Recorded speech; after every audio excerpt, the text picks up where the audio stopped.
অধিকাংশ ক্ষেত্রে স্বামী স্ত্রী দেখতে একই রকম কেন হয়? আজ সে বিষয়ে কিছু গবেষণা আমরা দেখব। প্রথমেই একটা আমেরিকান যুগলের ডিএনএ টেস্টের ঘটনা দিয়ে শুরু করছি। অলিভিয়া ব্রুনার ও প্রেগ। অলিভিয়া ব্রুনার ডিএনএ টেস্ট করে নিশ্চিত হতে চেয়েছিলেন যে প্রেগের সাথে তার কোনো জন্মগত সম্পর্ক আছে কিনা, কারণ চুলের রং থেকে শুরু করে দেহের গড়ন, মৌখিক অভিব্যক্তি সবকিছুতেই দুজনের এত মিল কিভাবে সম্ভব। তার উপর অলিভিয়ার বাবা মা তাকে দত্তক নিয়েছিলেন, এজন্য তার কৌতূহলটা আরও বেশি ছিল। কিন্তু ডিএনএ রিপোর্ট বলে তাদের কোনো জন্মগত সম্পর্ক নেই। তারপরও কাছের বন্ধুরা তাদেরকে ভাই বোন বলে ডাকে, তবে সেটিকে তারা কৌতুক হিসেবেই নেয়।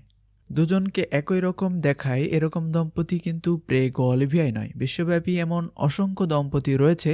এমনকি হয়তো আমাদের আশেপাশে খুঁজলেও এমন দু একটি দম্পতি পাওয়া যাবে যাদের দেখলেই সবাই মজা করে বলে ওঠে, সত্যি করে বলো তো, তোমরা কি আসলেই স্বামী স্ত্রী নাকি যমজ ভাই বোন?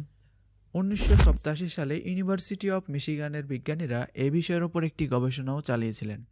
সে গবেষণার মাধ্যমে তারা যে ফল পেয়েছিলেন তা হলো, বছরের পর বছর একসাথে থাকার সুবাদে একজন নারী ও একজন পুরুষ নিজেদের ভিতর বিভিন্ন ধরনের আবেগ ভাগাভাগি করে নেয়, যার ফলে তাদের মুখের দাগ থেকে শুরু করে অভিব্যক্তি সব কিছুতেই পারস্পরিক সাদৃশ্য প্রতীয়মান হয়।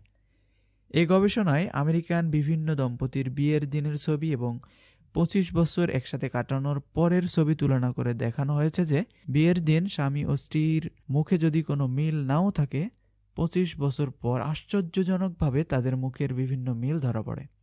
এই গবেষণার মাধ্যমে আরও একটি চমকপ্রদ তথ্য বেরিয়ে আসে যে একটি দম্পতির মধ্যে বৈবাহিক সম্পর্ক যত বেশি মধুর ও সুখের হয়, তাদের মধ্যকার সাদৃশ্যের সম্ভাবনাও তত বেড়ে যায়। এছাড়াও স্বামী স্ত্রীর চেহারার সাদৃশ্যের আরও কিছু কারণ গবেষণায় পাওয়া গিয়েছে। Facial mimicry hypothesis. মনোরোগ বিশেষজ্ঞ ডক্টর সত্যকান্ত ত্রিবেদীর মতে এই শব্দগুলো দিয়ে বোঝানো হয় স্বামী স্ত্রী বারবার একে অপরের মুখের ভাব অনুসরণ করে, যা তাদের আবেগ প্রকাশের উপায়গুলোকে একই রকম করে তোলে। পরস্পরের আবেগের মিল। মানুষ যখন দীর্ঘ সময় একসঙ্গে থাকে তখন তারা একে অপরের আবেগ গ্রহণ করতে শুরু করে, ফলে তাদের মুখের ভাব প্রকাশের কিছুটা মিল থাকে, যা বাইরে থেকে অন্যদের কাছে একই রকম দেখায়।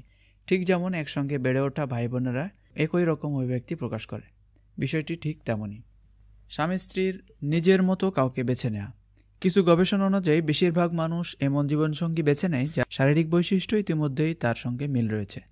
এই কারণে সেই সাদৃশ্যগুলো সময়ের সঙ্গে সঙ্গে আরও পরিণত হয়, ফলে স্বামী স্ত্রীকে দেখতে একই রকম লাগে।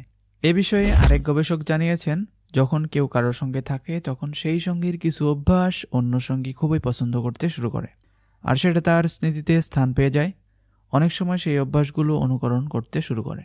এটা তাদের মনের অজান্তেই অবচেতনভাবে হয়ে যায়। মুখের ভাব থেকে শুরু করে হাঁটার ধরন, কথা বলার ধরন থেকে খাওয়ার ধরন, দীর্ঘ সময় একসঙ্গে থাকতে থাকতে এক সঙ্গীর সব কিছুই অন্য সঙ্গীর মধ্যে প্রতিফলিত হতে শুরু করে, আর তখনই তাদের একই রকম লাগে। স্বামী স্ত্রীর এই সম্পর্কের ব্যাপারে মহান আল্লাহ তাআলা সূরা রোমের 21 নং আয়াতে বলেছেন, ওয়ামিন আয়াতিহি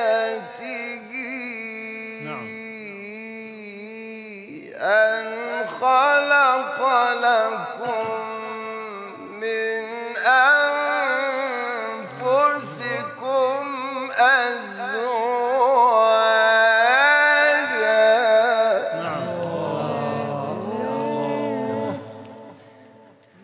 خلق لكم من أنفسكم أزواجا لتسكنوا